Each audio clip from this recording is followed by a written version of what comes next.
أعوذ بالله من الشيطان الرجيم. بسم الله الرحمن الرحيم. الحمد لله رب العالمين، والصلاة والسلام على أشرف المرسلين وعلى آله وصحبه أجمعين.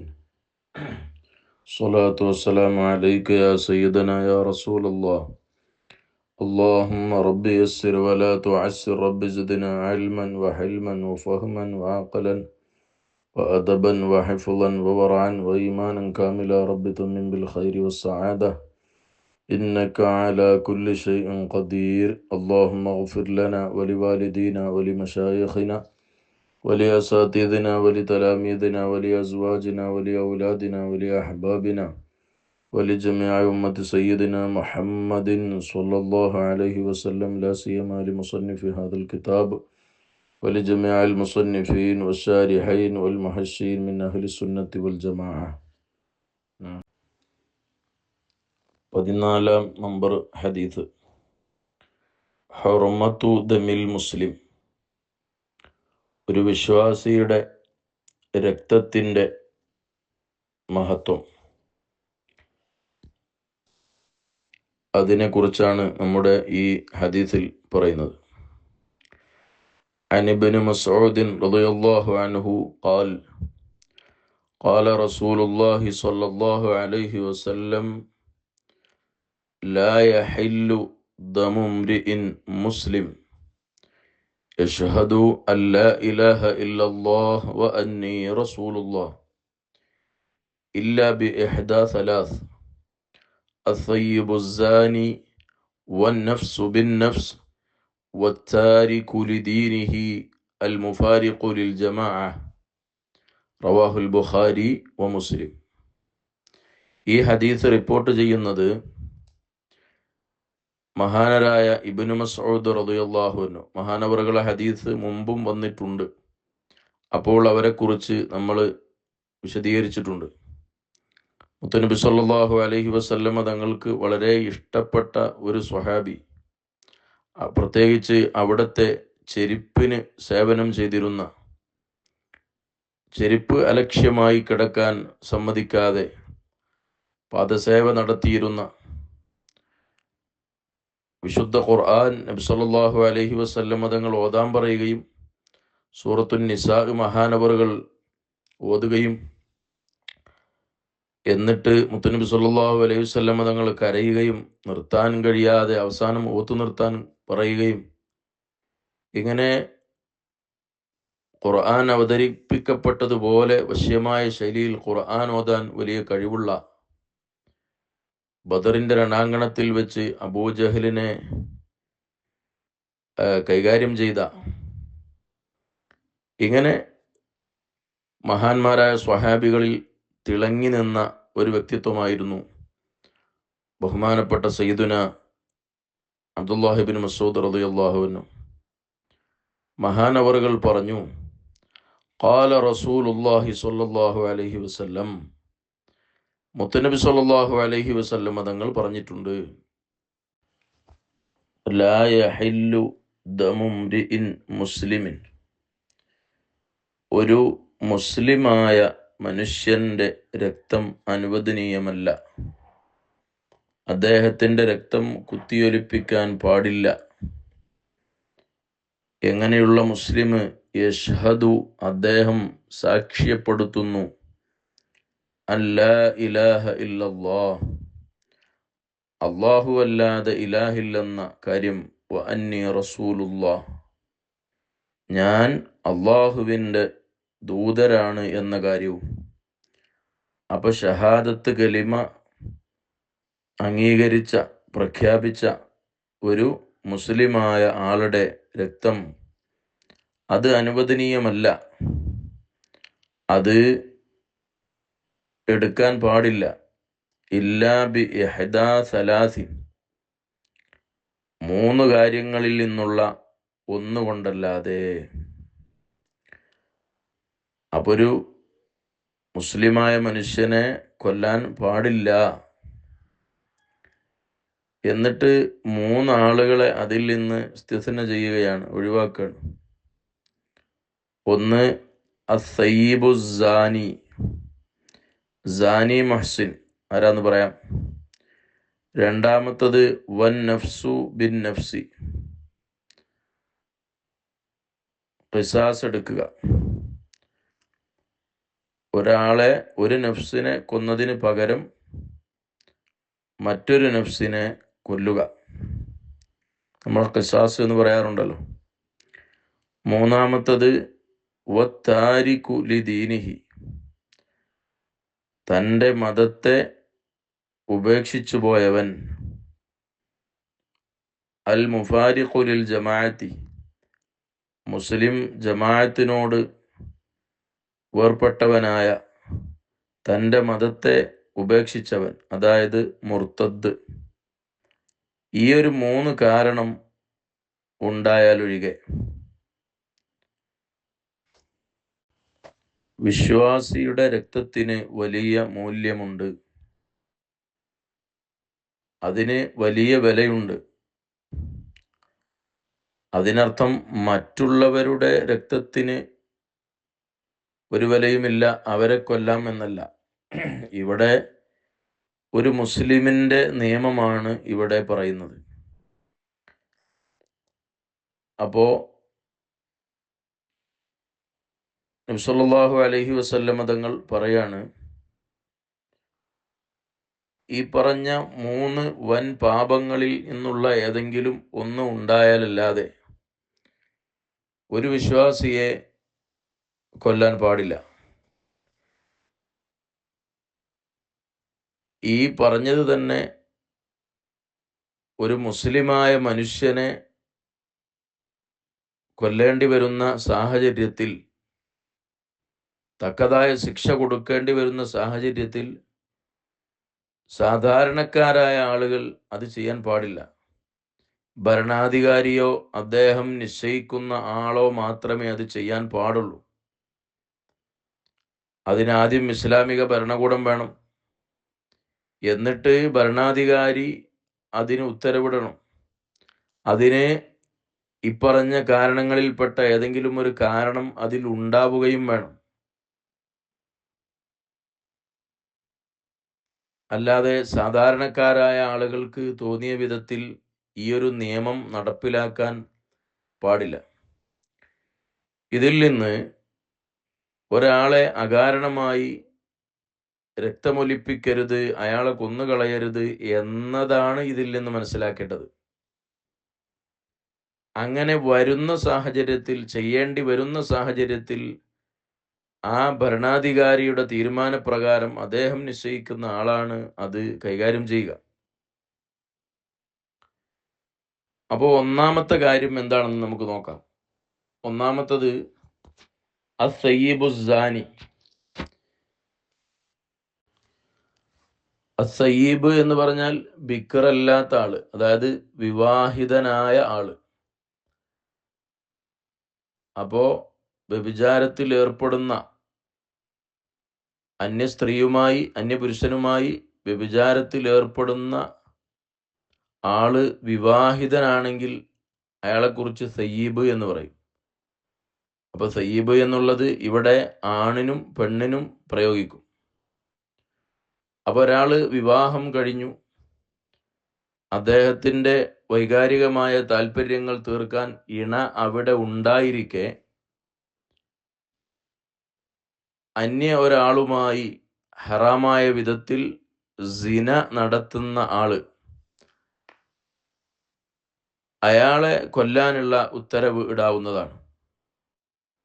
കാരണം വിവാഹിതനല്ലാത്ത ആളെ പോലെയല്ല. വിവാഹിതനല്ലാത്ത ആളാണെങ്കിൽ അയാളെ 100 അടി കൊല്ലേണ്ട ആവശ്യമില്ല. ചാട്ടവാറ് കൊണ്ട് 100 അടി അടിച്ചിട്ട്, അതാണ് ഇസ്ലാമിക ഭരണകൂടമുള്ള രാജ്യത്ത് അയാൾക്കുള്ള ശിക്ഷ. പല രാജ്യങ്ങളിലും പല തെറ്റുകൾ വലുതായി കണ്ട് അതിന് കൊലക്കുറ്റം നടപ്പിലാക്കുന്ന രാജ്യങ്ങളുണ്ട്. അതുപോലെ തൂക്കിക്കൊല്ലുന്ന സ്ഥലങ്ങളുണ്ട്, തടവറയിലിടുന്ന സ്ഥലങ്ങളുണ്ട്. ഇത് തീർത്തും അരാജകത്വം ഇല്ലാതെയാക്കാൻ വേണ്ടി, നാട്ടിലെല്ലാവർക്കും സ്വസ്ഥമായി സമാധാനമായി ജീവിക്കാനുള്ളൊരു അന്തരീക്ഷം ഉണ്ടാക്കാൻ വേണ്ടിയിട്ടാണ് യഥാർത്ഥത്തിൽ ഇത്രയും വലിയ ഒരു ശിക്ഷ അനൗൺസ്മെന്റ് ചെയ്യുന്നത്. ഇത്രയും വലിയൊരു ഗൗരവമാണ് എന്ന് മനസ്സിലാക്കുമ്പോൾ സ്വാഭാവികമായും ആളുകൾ അതിൽ നിന്ന് മാറി നിൽക്കും. അപ്പോൾ അസയ്യിബുസാനി വിവാഹിസാനി മുഹ്സിൻ, വിവാഹിതനായ ആളാണ് എങ്കിൽ അയാളെ എറിഞ്ഞ് കൊല്ലണം. അത് എങ്ങനെയുള്ള കല്ലുകൊണ്ട് എറിയണം, ആര് എറിയണം, എങ്ങനെ എറിയണം എന്നതൊക്കെ അതിൻ്റെ ഓരോ വശങ്ങളാണ്. അപ്പോൾ അങ്ങനെ ഇസ്ലാമിക ചരിത്രത്തിൽ പാപക്കറകൾ കഴുകാൻ വേണ്ടി പ്രവാചകർ സ്വല്ലല്ലാഹു അലൈഹി വസല്ലം തങ്ങൾ അടുക്കലേക്ക് വന്ന് എന്നിൽ നിന്ന് സംഭവിച്ചു പോയി എന്ന് പറഞ്ഞ് വലിയ ഖേദത്തിൻ്റെ തൗബയുടെ മനസ്സുമായി വന്നവർക്ക് ആ ശിക്ഷ ഏറ്റുവാങ്ങി സ്വർഗം പുൽകിയ ആളുകളുണ്ട്. അപ്പോൾ എറിയുന്ന സന്ദർഭത്തിലോ അല്ലെങ്കിൽ ആ ഒരു സംഭവം ഒരാളിൽ നിന്ന് സംഭവിച്ചു പോയാൽ അയാളെ പരിഹസിക്കാനോ ഒന്നും വകുപ്പില്ല. അദ്ദേഹത്തിന് തക്കതായ ശിക്ഷ കൊടുക്കും. കാരണം ഈ വ്യഭിചാരമെന്ന് പറയുന്ന മഹാപാതകം ഇവിടെ സംഭവിച്ചു പോയാൽ ഒന്ന്, കുടുംബം നഷ്ടപ്പെട്ടു പോകും. തറവാട് എന്ന് പറയുന്ന ബാപ്പാക്ക് പിറക്കുക എന്ന ഹലാലായ ബന്ധം ഇവിടെ ഇല്ലാതെയായി പോകും. മക്കൾ അനാഥയായി പോകും. അതുപോലെ വ്യഭിചാരം സാർവത്രികമായി മാറും.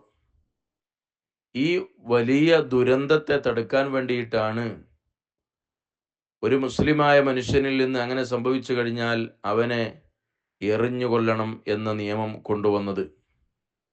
അപ്പോൾ ഇതിൻ്റെ പിന്നിൽ ഒരു തറവാട് മഹിമ, കുലമഹിമ സംരക്ഷിക്കുക, അതുപോലെ സന്താനങ്ങളെ സംരക്ഷിക്കുക എന്ന സദാചാരപരമായ വലിയ ഉദ്ദേശങ്ങൾ, ലക്ഷ്യങ്ങൾ ഇതിൻ്റെ പിന്നിലുണ്ട്.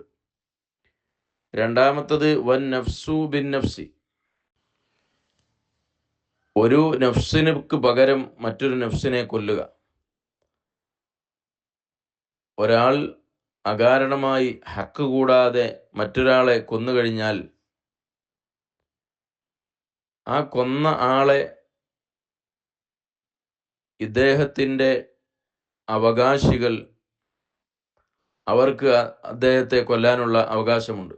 ഇവർ നേരെ പോയി കൊല്ലുകയല്ല, നേരത്തെ പറഞ്ഞതുപോലെ അത് ഭരണാധികാരി ഉത്തരവിടും, കോടതി അത് തീരുമാനിക്കും. അപ്പോൾ ഈ കൊന്ന ആളെ, ഖാത്തിലിനെ കൊല്ലുക, അതിന് ഖിസാസ് എന്ന് പറയും. നിങ്ങൾ നോക്കൂ, എന്തിനു വേണ്ടിയിട്ടാണ് ഈ ഖിസാസ് നിയമമാക്കിയത്? ഒരാളെ കൊല്ലാൻ മറ്റൊരാൾ വരാതിരിക്കാൻ വേണ്ടി, നാട്ടിൽ കൊലപാതകം ഒഴിവാക്കാൻ വേണ്ടി. ഞാൻ അയാളെ കൊന്നാൽ എന്നെ കൊല്ലും എന്ന ഒരു ഭയമുണ്ടാകുമ്പോൾ കൊല്ലാൻ പോകില്ല.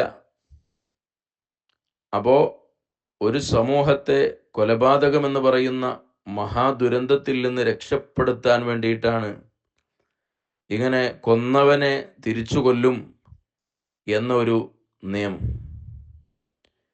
ഇവിടെ നമ്മൾ ഇടക്ക് വെച്ച് ഒരു കാര്യം പറയുന്നു. നേരത്തെ അസയ്യിബുസാനി, വിവാഹിതനായ വ്യഭിചാരിയെക്കുറിച്ച് നമ്മൾ പറഞ്ഞു, സാനി മുഹ്സിനെ കുറിച്ച്.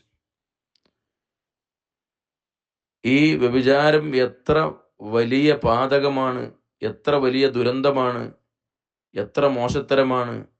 വിശുദ്ധ ഖുർആൻ തന്നെ പറഞ്ഞിട്ടുണ്ട്, വലാ തഖറബുസ്സിന ഇന്നഹു കാന ഫാഹിഷ വസാഅ സബീല. വളരെ മോശപ്പെട്ട ഒന്നാണ് സിന. അത് എത്ര മോശമാണ് എന്ന്, അതിൻ്റെ ഗൗരവം എത്രയാണ് എന്ന് പരലോകത്ത് അങ്ങനെ ഒരാൾ തെറ്റ് ചെയ്ത് കഴിഞ്ഞാൽ, അതായത് ഒരാൾ വ്യഭിചരിച്ചു, ഇസ്ലാമിക ഭരണകൂടം ഇല്ല, അയാൾക്ക് തക്കതായ ശിക്ഷ കിട്ടിയില്ല എങ്കിൽ പരലോകത്ത് അയാൾ അനുഭവിക്കേണ്ടി വരുന്ന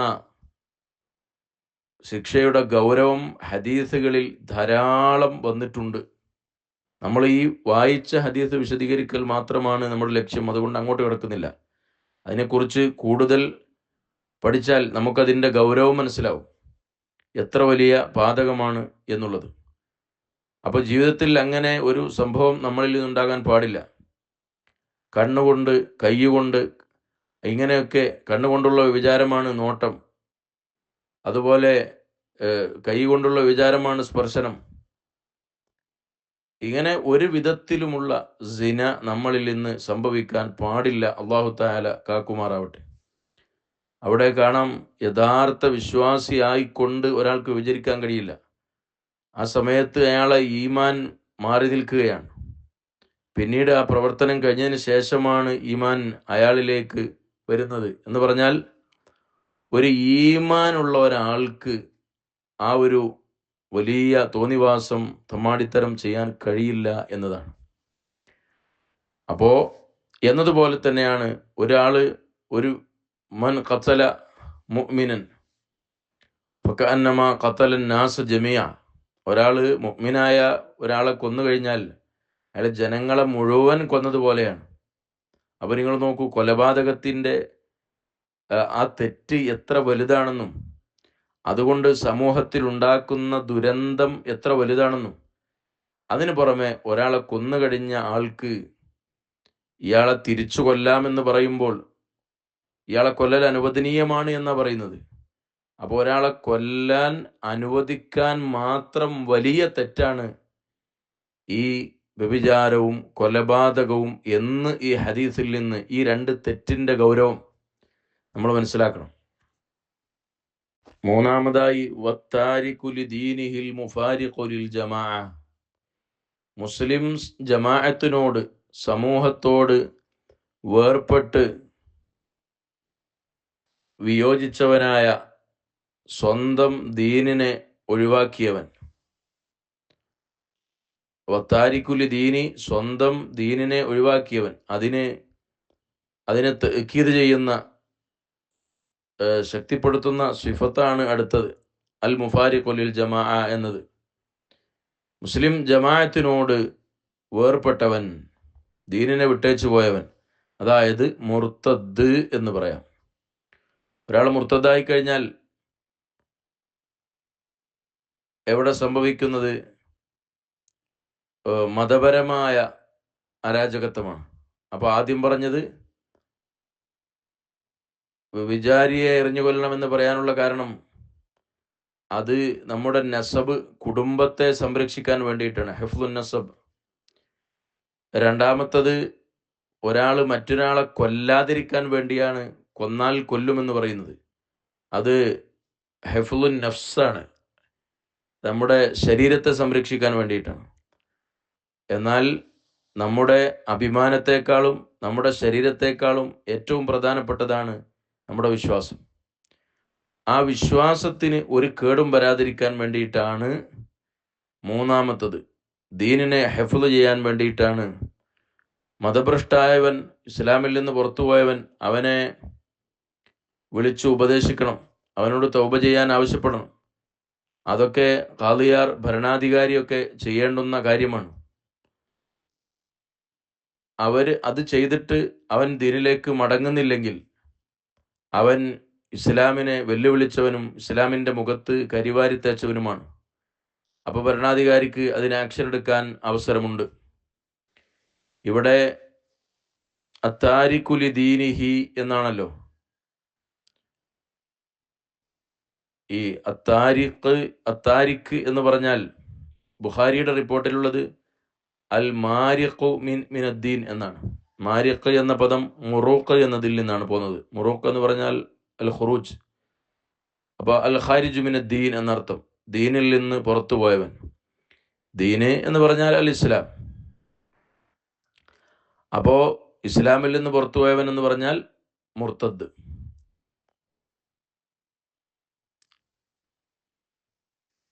ആ മുർത്തദായ മനുഷ്യനാണ് അൽ മുഫാരിഖു ലിൽ ജമാഅ. അതായത് മുസ്ലിമീങ്ങളുടെ ജമാഅത്തിനോട്, താരിഖു ലി ജമാഅത്തിൽ മുസ്ലിമീൻ ബിരിദ്ദ, മതഭ്രഷ്ട് കൊണ്ട്, ദീനിൽ നിന്ന് പുറത്തു പോകൽ കൊണ്ട് മുസ്ലിം സമൂഹത്തെ ഒഴിവാക്കി പോയവൻ. അപ്പോൾ 3 ആളുകളാണ് നമ്മളിതിൽ കണ്ടത്.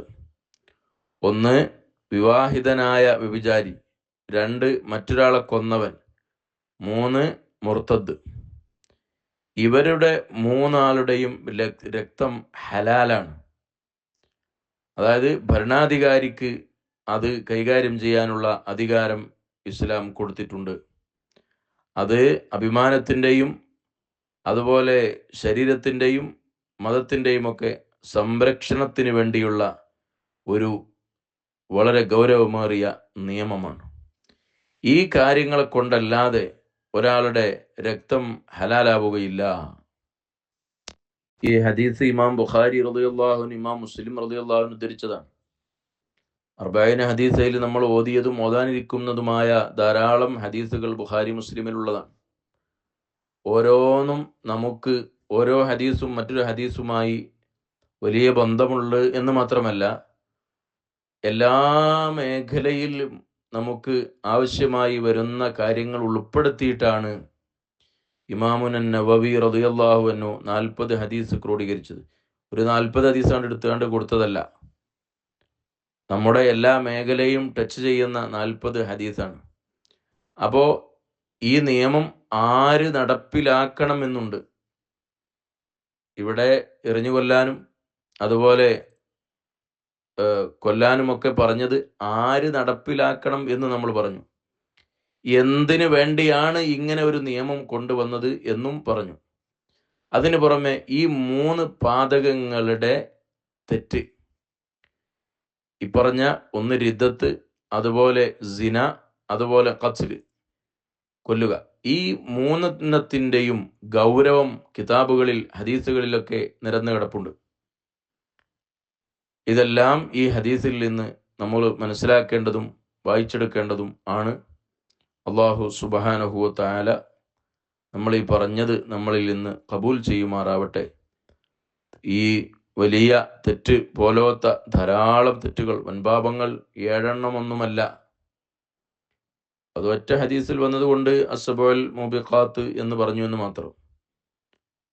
ബഹുമാനപ്പെട്ട ഇബ്നു ഹജർ അൽ ഹൈതമി റളിയല്ലാഹു അൻഹു തൻ്റെ സവാജിർ പോലെയുള്ള ഗ്രന്ഥങ്ങളിലൊക്കെ പറഞ്ഞതനുസരിച്ച് ധാരാളം വൻപാപങ്ങളുണ്ട്. വൻപാപം ചെയ്ത ആള് തൗബ ചെയ്തിട്ടില്ലെങ്കിൽ അയാൾ ഫാസിഖാണ്. വൻപാപം ചെയ്തതിൻ്റെ പേരിൽ ഒരാളെ കൊല്ലാൻ പാടില്ല. നമ്മൾ അതിൻ്റെ കാരണങ്ങൾ, രക്തം അനുവദനീയമാകണമെങ്കിലുള്ള കാരണങ്ങൾ നമ്മളിവിടെ പറഞ്ഞല്ലോ. എന്നാൽ വൻപാപം ചെയ്യുക എന്നുള്ളത്, അയാൾ തൗബ ചെയ്തിട്ടില്ലെങ്കിൽ അവൻ ഫാസിഖാണ്, തമ്മാടിയാണ്. അതുപോലെ ചെറിയ പാപങ്ങൾ സ്ഥിരമായി ചെയ്യുന്ന ആള്, അയാളും ആ ഫാസിഖ് എന്ന് പറയുന്ന ഗണത്തിൽ പെടും. അല്ലാഹു തആല ഫിസ്ഖിൽ നിന്ന്, ബിദ്അത്തിൽ നിന്ന്, കുഫറിൽ നിന്നൊക്കെ നമുക്ക് സലാമത്ത് നൽകി തൗഹീദിൻ്റെ ആളുകളായി അതിൽ ആ ഒരു തഅലീമോടുകൂടെ ജീവിച്ച് ഈമാനോടുകൂടെ മരിക്കാൻ പടച്ച റബ്ബ് നമുക്കെല്ലാം തൗഫീഖ് നൽകുമാറാവട്ടെ. ആമീൻ യാ റബ്ബൽ ആലമീൻ.